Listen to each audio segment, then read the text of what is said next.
warahmatullahi wabarakatuh.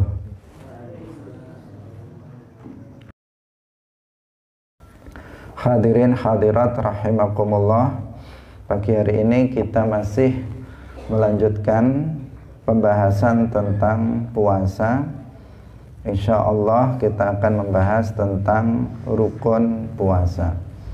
Sebelum kita mulai, jangan lupa untuk mengikhlaskan niat kita bahwa kita hadir di sini lillahi ta'ala.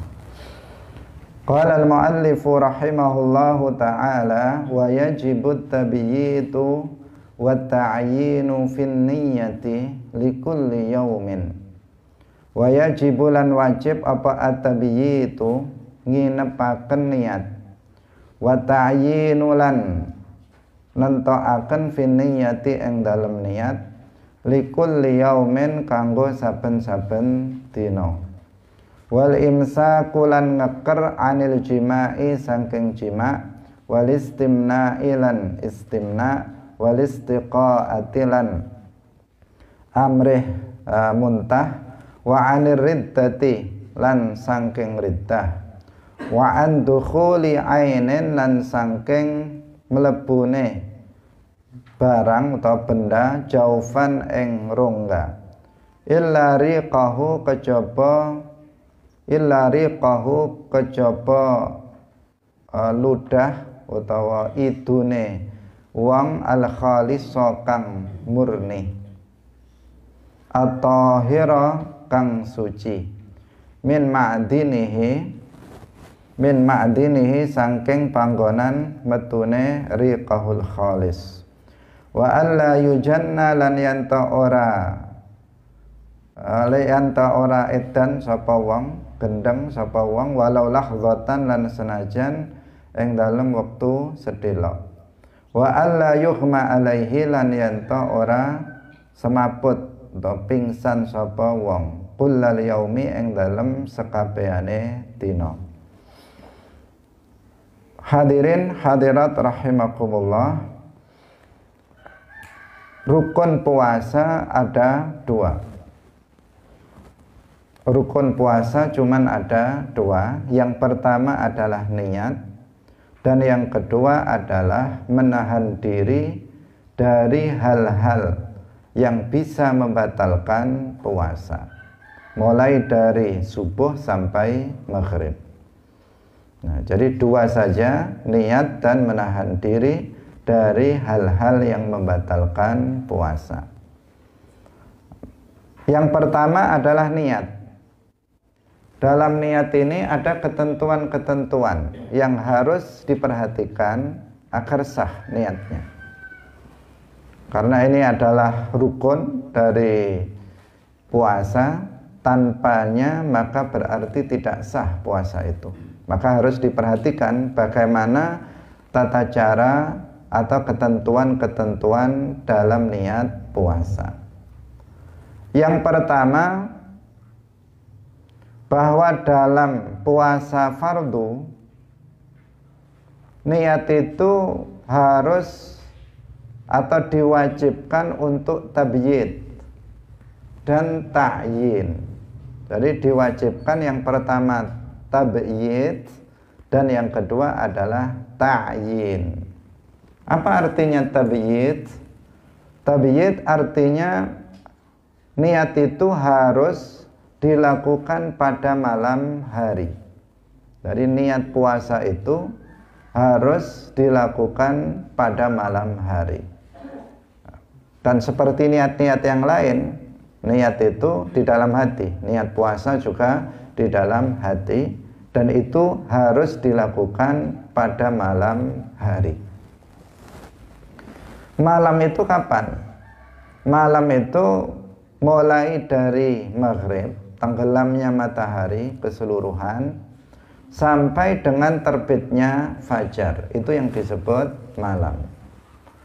Kalau habis maghrib itu namanya awal malam, nanti ada pertengahan malam, ada akhir malam. Nah, niat ini yang penting dilakukan pada malam hari. Bisa dilakukan pada awal malam, bisa dilakukan pada pertengahan malam, bisa dilakukan pada akhir malam. Yang penting niat harus dilakukan pada malam hari. Kalau seseorang misalnya hari ini misalnya puasa Ramadan, kemudian begitu maghrib, setelah masuk waktu maghrib, kemudian dia berniat untuk puasa besok, maka di sini sudah sah. Kenapa? Karena dia sudah melakukannya di waktu malam. Karena malam itu adalah mulai tenggelamnya matahari. Atau misalnya seseorang niatnya setelah sholat tarawih. Biasanya menjadi kebiasaan kita setelah sholat tarawih kemudian berniat bersama-sama dengan dilafatkan. Dengan dilafatkan nawaitu shoma ghadin dan seterusnya itu, dalam hatinya juga niat untuk berpuasa besok, maka ini juga sudah mencukupi. Tetapi yang perlu diperhatikan di sini bahwa niat itu yang di dalam hati, sedangkan talafut dengan niat, mengucapkan dengan niat nawaitu shoma ghadin, itu hukumnya tidak wajib. Yang wajib yang di dalam hati. Karena itu ketika seseorang itu habis tarawih, sholat tarawih, kemudian dia niat bareng-bareng dengan mengucapkan niat secara bareng-bareng, itu jangan lupa hatinya juga niat. Karena biasanya sesuatu yang menjadi tradisi terkadang hanya terucap di lisan, kemudian tidak masuk di dalam hati.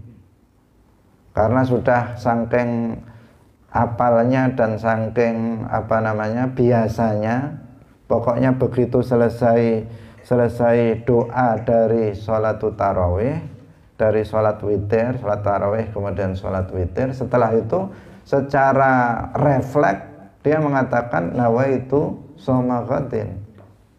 Secara refleks lisannya mengucapkan begitu, tapi hatinya tidak niat untuk puasa besok, maka ini nggak mencukupi. Karena itu penting untuk kita peringatkan bahwa niat itu adalah amalun qalbiyun, perbuatan hati, sehingga yang dianggap sah adalah niat yang dalam hati itu.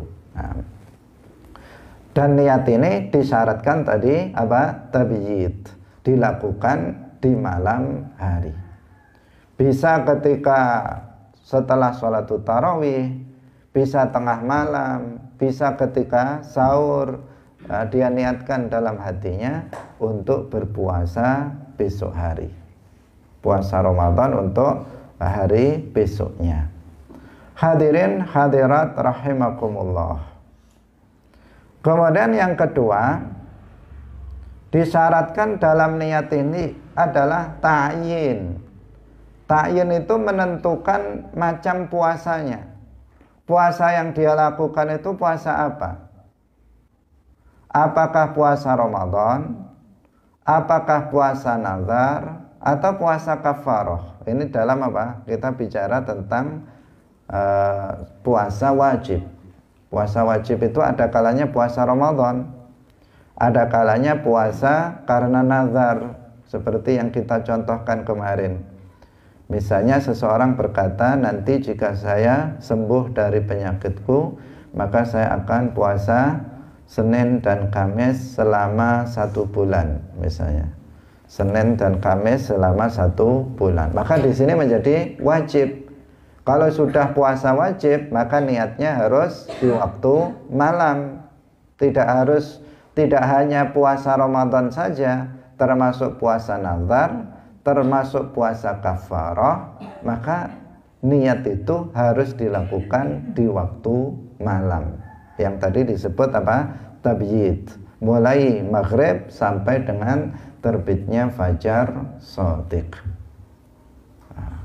Atau puasa kafarah, seseorang terkena kafarah karena melakukan misalnya dia melakukan atau membatalkan puasanya dengan jima di siang Ramadan, maka dia ada kewajiban puasa 2 bulan berturut-turut. Nah, ini puasanya harus dilakukan, niat puasanya juga harus dilakukan di malam hari. Karena puasa wajib. Berbeda halnya apabila yang dilakukan itu adalah puasa sunnah. Kalau puasa sunnah maka boleh niat itu diletakkan di siang hari. Yang penting belum melakukan hal yang membatalkan puasa. Misalnya puasa Senin, dilihat awalnya tidak niat berpuasa, dilihat sampai jam 9 kok sehat misalnya, dan belum makan, belum minum, belum melakukan hal-hal yang membatalkan puasa, sehat, nggak ada yang dimakan lagi misalnya, kemudian dia dalam hatinya mengatakan saya niat puasa Senin hari ini, maka itu sah. Itu jika jika puasa sunnah. Tetapi untuk puasa wajib niatnya harus di malam hari. Kalau seseorang itu lupa untuk berniat di malam hari, maka berarti puasanya tidak sah hari itu. Puasanya tidak sah hari itu meskipun dia tetap wajib untuk tidak melakukan hal-hal yang membatalkan puasa sampai dengan maghrib, tetapi puasa dia hari itu harus diqadha nanti setelah selesai hari raya. Hadirin hadirat rahimakumullah. Jadi harus ta'yin, menentukan puasa apa yang dia lakukan itu. Apakah puasa Ramadan, apakah puasa nazar, atau puasa kafarah.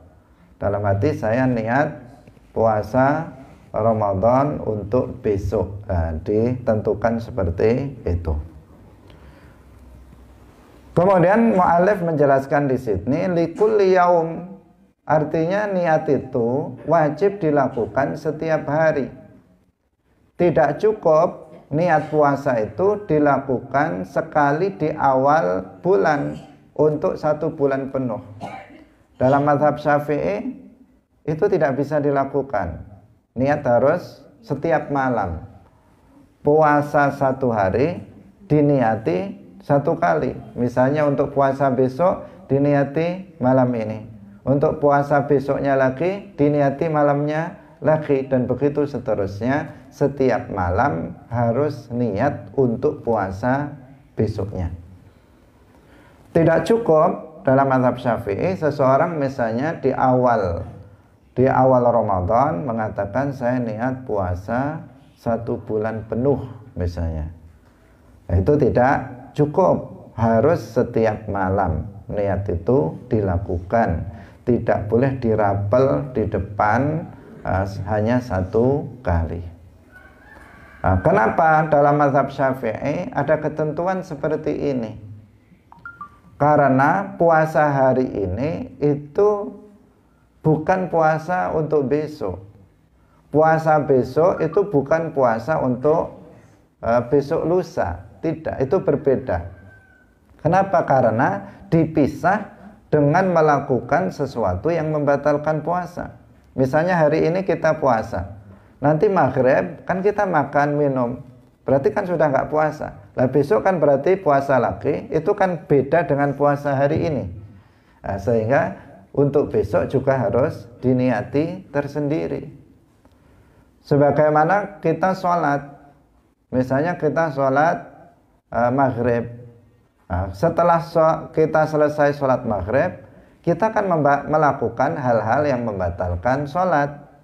Misalnya bergerak yang banyak, kemudian berbicara. Setelah itu mau sholat, kan harus niat lagi. Karena sholat maghrib bukan sholat isya. Sholat isya itu terpisah dari sholat maghrib. Karena itu ketika seseorang melakukan sholat isya, dia harus niat untuk sholat isya. Tidak cukup niat sholat maghrib yang tadi. Demikian juga dalam puasa. dalam puasa hari ini itu bukan puasa hari besok, karena antara puasa hari ini dan puasa besok itu dipisah dengan melakukan hal-hal yang membatalkan puasa. Karena itu setiap hari itu memerlukan niat tersendiri, dan niat itu dilakukan di waktu malam. Nah, kita memiliki tradisi yang baik, yaitu niat bersama-sama setelah sholat tarawih. Ini merupakan tradisi yang baik agar tidak lupa kita untuk niat, dan itu cukup. Meskipun setelah itu makan, minum, misalnya melakukan hubungan suami istri, itu niat yang dilakukan di awal malam itu sudah cukup, tidak perlu diulang kembali. Jadi tidak perlu diulang kembali. Hadirin hadirat rahimakumullah. Ini tentang niat, rukun yang pertama dari puasa. Kemudian rukun yang kedua dari puasa adalah menahan diri dari hal-hal yang membatalkan puasa. Nah, apa hal-hal yang membatalkan puasa ini? Yang pertama adalah wal imsaku anil jima, yaitu yang pertama adalah jima, bersetubuh, melakukan hubungan suami istri. Itu membatalkan puasa. Dengan ketentuan yang pertama dilakukan pada farji meskipun dubur, baik pada manusia maupun selain manusia. Kemudian orang itu mengetahui tentang keharamannya. Yang ketiga, dia melakukannya secara sengaja tanpa dipaksa. Kemudian ketentuan yang lainnya bahwa bersetubuh jima ini membatalkan puasa orang yang menyetubuhi maupun yang disetubuhi. Artinya yang laki-laki batal puasanya, yang perempuan juga batal puasanya. Ini yang pertama, membatalkan puasa. Bahkan jika ada seseorang itu membatalkan puasanya dengan jima ini, maka tadi ada kafarah yang insya Allah akan diterangkan di belakang. Di antara kafarahnya itu adalah berpuasa 2 bulan berturut-turut. Nah, tentu ini akan sangat berat. Hadirin hadirat rahimakumullah. Kemudian yang kedua dari hal-hal yang membatalkan puasa adalah istimna, onani atau masturbasi. Istimna itu adalah mengeluarkan mani tanpa bersetubuh, dengan misalnya semacam tangan, baik dengan tangannya sendiri, tangannya istri, atau tangannya orang yang lain. Maka itu membatalkan puasa, istimna. Orang yang melakukan istimna maka puasanya batal. Dengan ketentuan orang tersebut mengetahui bahwa istimna itu haram. Istimna itu haram baik bagi orang yang berpuasa maupun bagi orang yang tidak berpuasa, itu hukumnya adalah haram. Kemudian yang kedua, orang itu melakukannya dengan sengaja tanpa ada yang memaksa. Tanpa ada yang memaksa dia melakukannya, maka ini menjadikan puasa yang dilakukannya itu menjadi batal. Hadirin rahimakumullah. Kemudian yang ketiga adalah istiqaah. Istiqaah artinya berusaha untuk muntah. Jadi muntah dengan sengaja. Seseorang memancing muntah misalnya dengan memasukkan jari ke dalam mulutnya. Jadi dia sengaja jarinya dimasukkan ke dalam mulut sampai ke sini sehingga terpancing untuk keluar, untuk muntah. Ini membatalkan puasa. Ini dilakukan oleh sebagian orang dengan memasukkan jarinya atau dengan memasukkan benda-benda tertentu ke tenggorokannya sehingga kemudian dia muntah dengan sebab itu. Maka ini membatalkan puasa. Nah, istiqoah ini membatalkan puasa jika muntahannya itu keluar mencapai makhraj ha, keluar dari makhraj ha di tengah tenggorokan. Kalau sudah melewati sini berarti apa? Berarti sudah itu membatalkan puasa meskipun dia tidak menelannya kembali. Jadi kalau sudah lewat sampai di, misalnya sampai di mulut, meskipun dia tidak menelan kembali muntahannya itu, maka ini sudah membatalkan puasanya. Apalagi kalau ditelan kembali. Nah. Kemudian ini kalau istiqoah. Istiqoah itu artinya apa tadi? Dia sengaja memancing agar muntah. Itu membatalkan. Kalau muntah karena sakit, misalnya naik kendaraan, kemudian dia mabuk muntah, atau dia sedang pusing kemudian dia muntah, apakah membatalkan puasa? Jawabannya tidak, kecuali apabila dia menelan kembali muntahannya. Nah, jadi kalau seseorang misalnya naik bis, naik kendaraan, dia muntah, kemudian begitu muntah langsung dibersihkan, mulutnya langsung dibersihkan dari muntahan, maka itu tidak batal puasanya. Tetapi jika dia tidak segera membersihkan mulutnya setelah muntah, mulutnya tidak segera dibersihkan, kemudian tersisa muntahan di dalam mulutnya, kemudian dia telan. Karena sulit untuk nggak menelan, dia kan untuk bernafas dia harus menelan sesuatu dari mulutnya itu. Nah, jika kemudian dia tidak segera membersihkan mulutnya setelah muntah itu, kemudian dia menelan ludah yang sudah bercampur dengan muntahan, maka menjadi batal. Jadi batalnya itu bukan karena dia muntah, tetapi batalnya adalah karena dia menelan ludah yang bercampur dengan muntahan itu. Kalau istiqoah, yang membatalkan itu bukan dia menelan muntahannya, tetapi yang membatalkan adalah dia istiqoahnya itu, memancing untuk muntah.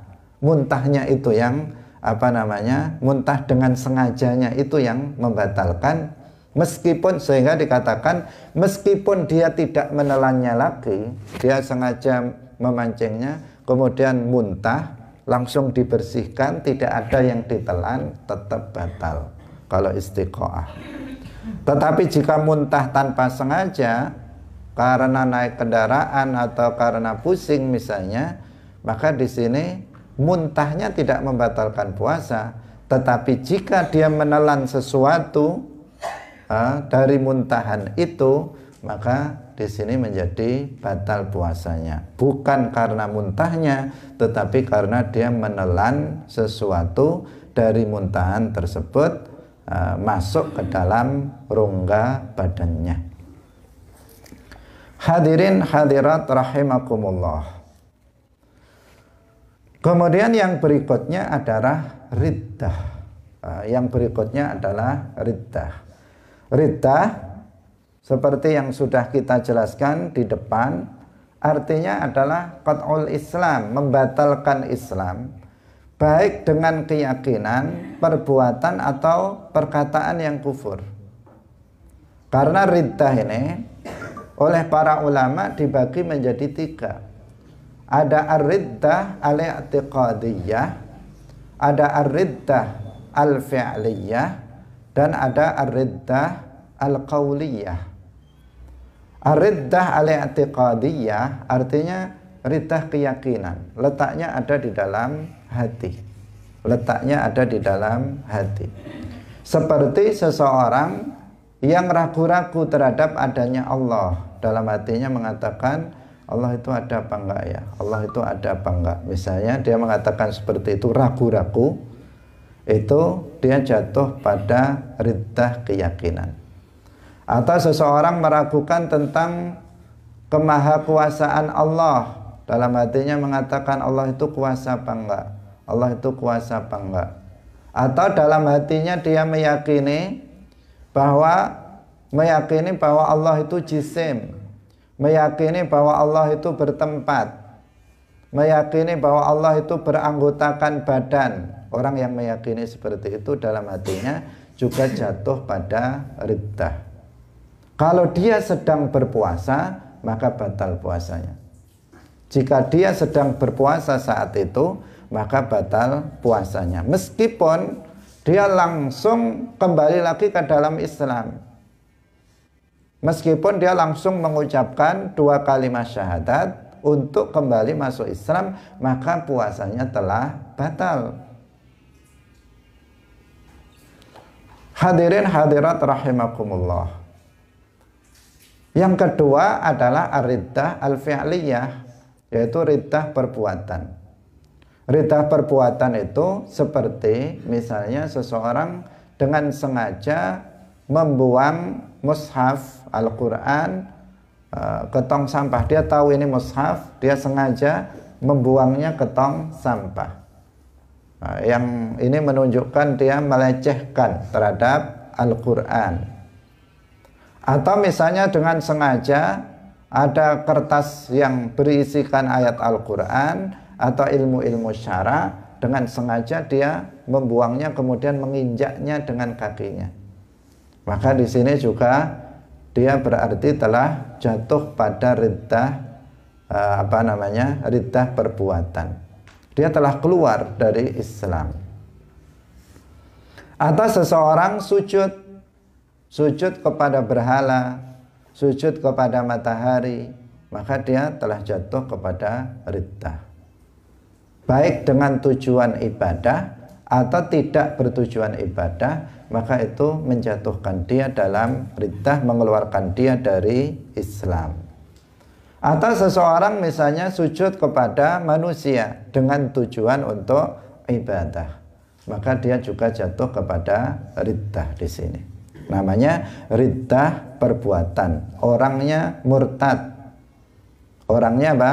Murtad, perbuatannya namanya riddah. Orang yang jatuh kepada riddah, maka dia menjadi murtad. Jadi murtad itu tidak hanya untuk orang yang pindah agama.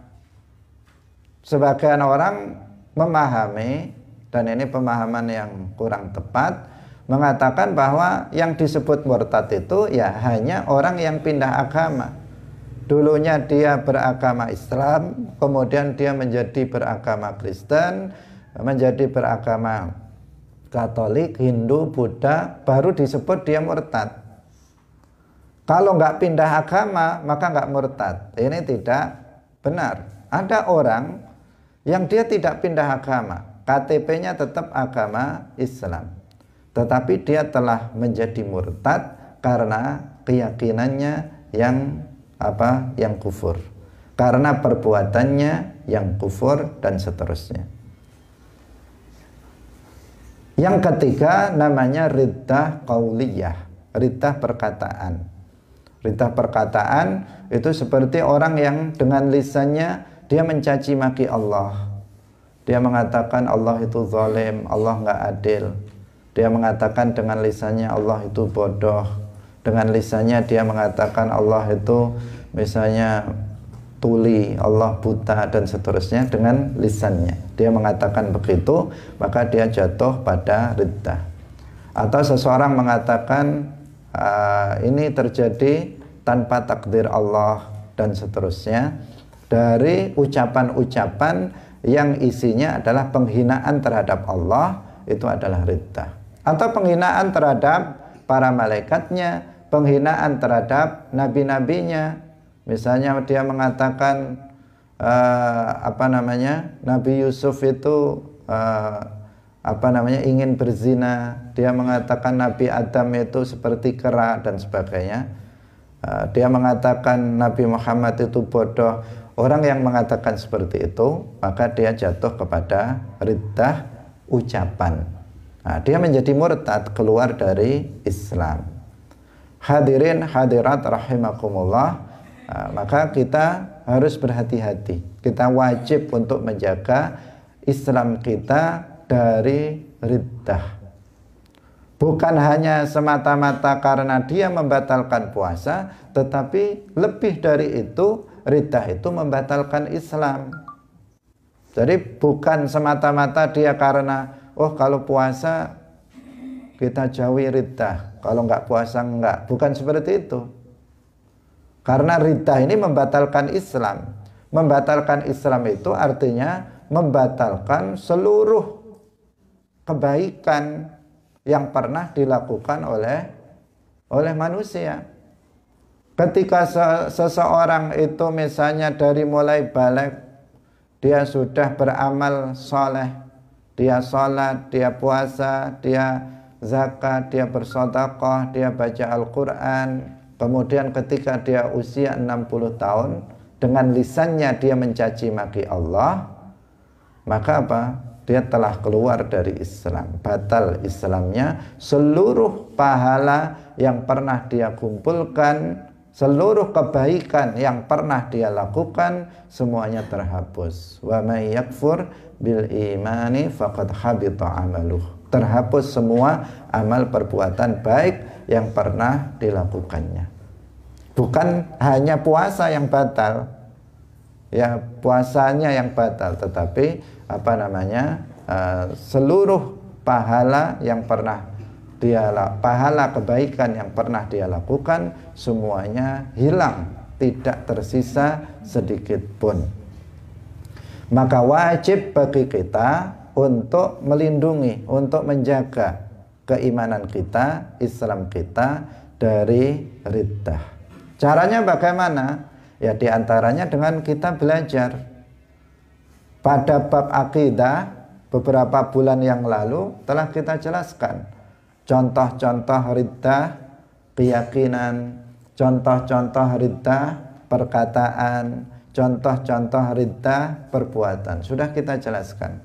Dengan mengetahui apa saja, perkataan apa saja yang bisa menyebabkan riddah, keyakinan apa saja yang merupakan riddah, perbuatan apa saja yang merupakan riddah, maka kita dengan mengetahui itu, maka kita bisa terhindar dari riddah.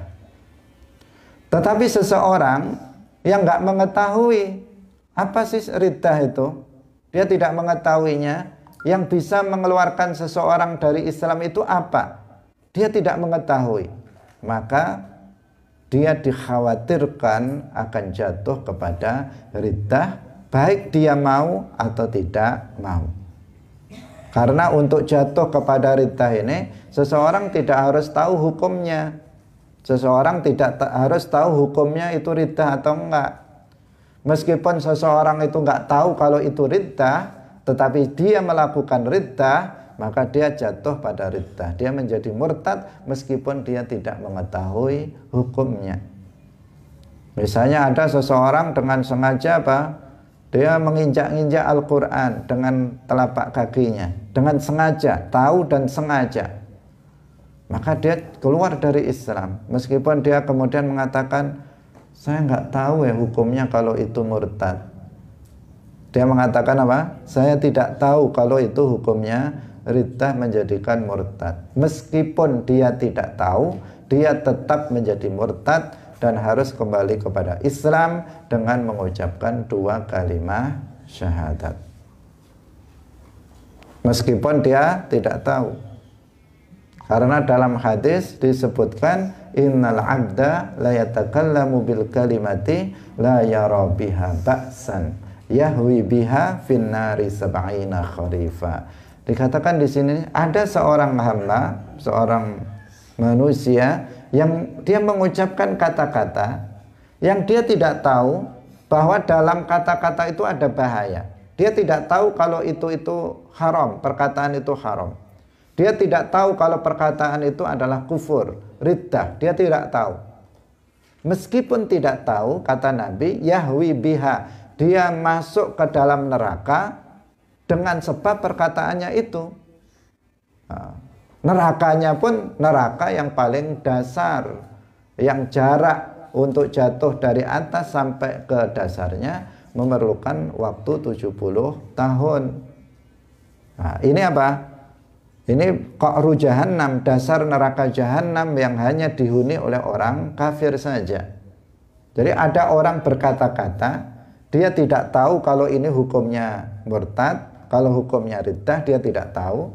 Tapi meskipun dia tidak tahu karena nggak pernah belajar, dia tetap dihukumi sebagai orang murtad, dia kafir, dan di akhirat tempatnya di di dasar neraka jahanam. Meskipun KTP-nya masih tertulis agama Islam. Nah, ini penting untuk diperhatikan. Karena itu kita harus tahu, harus belajar apa hal-hal yang bisa membatalkan Islam, yang bisa menjadikan seseorang menjadi murtad itu apa saja. Harus diketahui, karena ternyata ada orang yang dia tidak berniat untuk murtad tetapi dia menjadi murtad. Nah, dia dalam hatinya tidak ingin keluar dari Islam, tetapi dia telah keluar dari Islam dengan sebab keyakinannya yang kufur, perkataannya yang kufur, atau perbuatannya yang kufur. Nah, kaidahnya bagaimana? Kaidahnya itu adalah ini agar kita berhati-hati. Pokoknya setiap keyakinan, setiap perbuatan, setiap perkataan yang berisi penghinaan, pelecehan terhadap Allah, terhadap malaikatnya, terhadap para nabinya, terhadap kitab-kitabnya, terhadap syariatnya, terhadap hukum-hukum agama, terhadap syiar-syiar Islam, maka semuanya itu adalah kekufuran, itu adalah riddah. Maka berarti jangan sampai mengucapkan kata-kata yang berisi penghinaan terhadap Allah, Rasulnya, terhadap para nabinya, terhadap malaikatnya, dan seterusnya tadi. Jangan melakukan perbuatan yang berisi penghinaan terhadap hal-hal yang tadi kita sebutkan. Karena ini kaidah. Kaidahnya seperti itu. Pokoknya apa? Setiap keyakinan, setiap ucapan, setiap perbuatan yang isinya itu adalah penghinaan, pelecehan terhadap Allah, terhadap para rasulnya, para nabinya, terhadap para malaikatnya, terhadap kitab-kitabnya, terhadap hukum agamanya, terhadap syiar agama, maka itu adalah riddah, itu adalah kufur yang harus ditinggalkan, tidak boleh dilakukan oleh seorang muslim agar Islamnya terjaga. Sehingga para ulama banyak yang menulis kitab-kitab yang khusus untuk menjelaskan permasalahan riddah ini. Dalam kitab-kitab fikih hampir semua kitab menyebutkan babur riddah, bab tentang riddah. Dan bahkan ada kitab yang secara khusus membahas tentang masalah misalnya alfadhur riddah, alfadhul kufur. Itu ada kitab yang secara khusus menjelaskan itu. Tujuannya apa? Agar kita mengetahui, setelah tahu maka kita bisa menghindari, perbuatan tersebut. Karena orang yang tidak mengetahui keburukan, dia akan jatuh kepada keburukan itu. Malam ya'rifi syarra yaqa'u fihi. Orang yang tidak mengetahui bahwa sesuatu itu buruk, maka dia mau tidak mau dia akan jatuh kepada keburukan itu. Hadirin hadirat pemirsa rahimakumullah. Yang berikutnya adalah ini kita bicara tentang hal-hal yang membatalkan puasa yang seseorang harus menahan diri darinya agar puasanya itu sah. Nah, yang kelima adalah masuknya benda ke dalam rongga badan kecuali air ludahnya yang murni dan suci dari tempat keluarnya. Nah, jadi memasukkan benda ke dalam rongga badan. Rongga badan ini bisa rongga kepala, nah, dimasukkan melalui hidung misalnya, atau bisa melalui atau rongga dada atau rongga perut. Pokoknya memasukkan sesuatu ke dalam rongga badan. Melalui, nah, di sini melalui al-manfat al-maftuh, nah, jalan yang terbuka. Jadi melalui jalan yang terbuka. Jalan yang terbuka itu yaitu hidung, telinga, kemudian mulut, kemudian kubul dan dubur. Itu namanya al-manfat al-maftuh. Kalau seseorang memasukkan benda melalui mulut, batal puasanya. Seseorang memasukkan benda melalui hidung, maka batal puasanya. Seseorang memasukkan benda melalui telinganya, maka batal puasanya. Seseorang memasukkan benda melalui kubul depan maupun dubur belakang, itu juga membatalkan puasa. Nah, selain melalui manfaat maftuh, maka tidak batal. Misalnya seseorang suntik di lengannya, itu kan memasukkan sesuatu ke dalam, tetapi itu tidak membatalkan puasa. Kenapa? Karena dia memasukkannya tidak melalui jalan terbuka, dia buat jalan sendiri, maka itu tidak batal. Termasuk kalau misalnya diinfus, meskipun itu karena tidak melalui, meskipun itu seperti makan, tetapi tidak melalui jalan yang terbuka, ini juga tidak membatalkan puasa. Atau misalnya seseorang memasukkan benda melalui mata, misalnya sakit matanya, kemudian dia memakai obat mata, diteteskan, obat tetes. Kemudian meskipun kemudian masuk terasa di tenggorokan, maka itu tidak membatalkan puasa. Kenapa? Karena mata tidak tergolong sebagai manfaat maftuh. Anggota badan yang terbuka itu tidak tergolong. Yang tergolong apa tadi? Mulut jelas, hidung, telinga, kemudian kubul dan dubur. Kalau suntik pada bokong tidak membatalkan puasa. Nah, yang membatalkan apabila memasukkan benda ke dalam duburnya misalnya, maka itu yang membatalkan puasa. Misalnya dia tidak lancar dalam buang air besar, kemudian dimasukkan benda yang ada itu, maka itu membatalkan puasa. Hadirin hadirat rahimakumullah. Jadi melalui manfaat maftuh baru itu membatalkan puasa. Hadirin hadirat rahimakumullah, rongga badan itu seperti bagian dalam tenggorokan yang melampaui makhraj ha. Kalau sudah lewat dari makhraj ha, maka berarti sudah masuk ke dalam rongga. Atau bagian dalam perut, usus, bagian dalam kepala, ini namanya rongga, rongga badan. Batal puasa orang yang memasukkan benda ke dalam rongga apabila dia mengetahui keharamannya, dia ingat kalau dia sedang berpuasa, artinya dia sengaja untuk melakukannya, tidak karena lupa. Jika karena lupa, maka tidak membatalkan. Misalnya seseorang bahkan memasukkan ke dalam perutnya makanan, dia makan satu piring misalnya, dimasukkan ke dalam perutnya, tapi nggak sengaja, karena lupa dia melakukan itu, maka itu tidak batal. Tanpa dipaksa, kalau seseorang dipaksa juga tidak batal. Misalnya seseorang ditali, di tangannya ditali, kakinya ditali, mulutnya terus dibuka, dimasukkan air ke dalamnya misalnya. Itu dia kan dipaksa. Kalau di situ tidak membatalkan puasanya. Menelan ludah yang murni dan suci dari tempat keluarnya tidak membatalkan puasa. Nah, sebelum apa?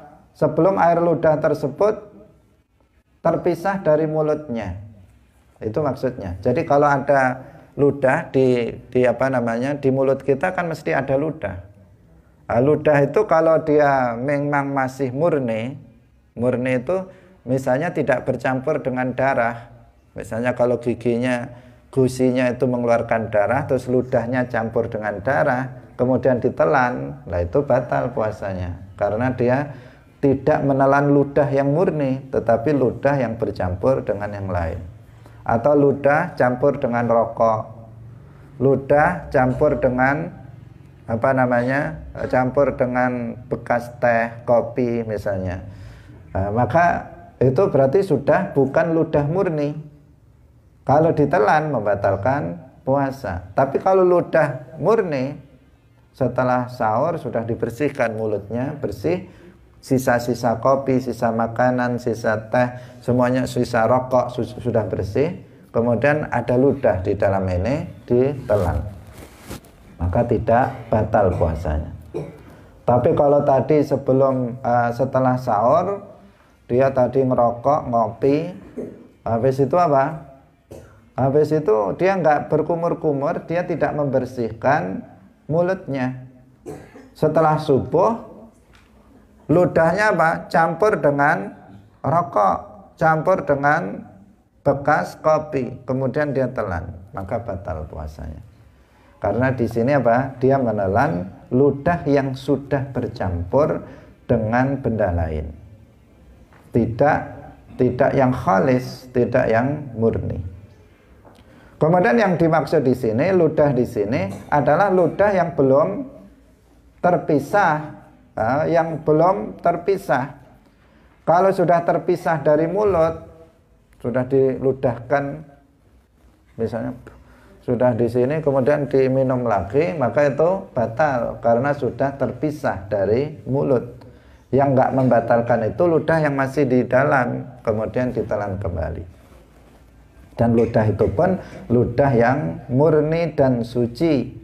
Kalau sudah najis, kena darah, atau misalnya sudah bercampur dengan benda-benda yang lain, ditelan, maka itu bisa membatalkan puasa dia. Hadirin hadirat rahimakumullah. Mencium aroma minyak wangi dan semacamnya itu tidak membatalkan puasa karena tidak berupa benda. Ketika ada orang masak ikan asin misalnya, baunya menyengat sekali masuk ke dalam rongga badan kita. Nah, itu tidak membatalkan puasa. Tidak membatalkan puasa. Karena apa? Bau itu, aroma itu bukan benda. Sedangkan yang membatalkan puasa itu apa? Memasukkan benda. Lah bau itu bukan benda. Minyak wangi misalnya, itu bukan benda. Sehingga kalau seseorang menciumnya, maka itu tidak membatalkan puasanya.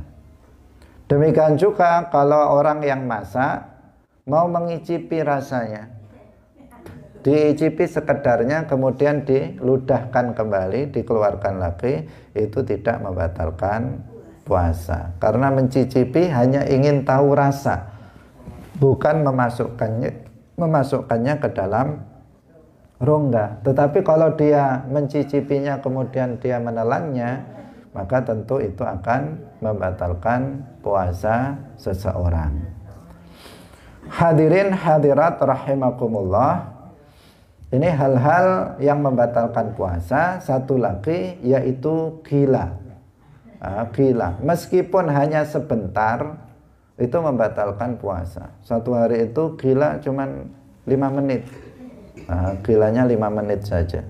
Karena kumat-kumatan. Sebagian orang itu punya penyakit gila. Misalnya gilanya setiap seminggu sekali, setiap hari Senin, atau misalnya gilanya sebulan sekali. Ada orang gilanya setahun sekali. Ada saya pernah menemui orang itu pokoknya bulan-bulan tertentu maka dalam 1 tahun maka dia gila. Selebihnya dia bekerja seperti biasa. Tapi untuk 1 sekian bulan, entah 2 bulan atau 3 bulan, itu dia gila. Itu ada yang seperti itu. Jadi ada maksudnya untuk menunjukkan bahwa gila itu kadang sembuh, kadang gila. Nah, ketika seseorang sedang berpuasa, kemudian dia gila 5 menit, maka dia sudah batal. Karena walau lahdzatan, meskipun sebentar, kalau gila itu maka membatalkan puasa. Berbeda dengan pingsan, mughma alaih. Kalau seseorang itu pingsan, nggak sadarkan diri, bukan gila, nah, itu dirinci. Jika pingsannya itu mulai subuh sampai maghrib, sehari penuh dia pingsan, mulai subuh sampai maghrib, maka batal puasanya. Tetapi kalau pingsannya misalnya dalam sehari itu cuma 2 jam, 3 jam, maka di sini tidak batal puasanya. Nah, berbeda dengan gila tadi. Gila, sebentar saja dia gila, batal puasanya. Tapi kalau pingsan, selama pingsannya itu tidak seharian penuh dari subuh sampai maghrib, maka tidak batal puasanya. Hadirin hadirat rahimakumullah. Demikian pengajian kita pada pagi hari ini. Semoga bermanfaat bagi kita semuanya. Besok insya Allah kita masih dalam pembahasan tentang puasa, bagian yang terakhir. Semoga bermanfaat. Barakallahu fikum. Wallahul muwaffiq ila aqwamit thoriq. Wassalamualaikum warahmatullahi wabarakatuh.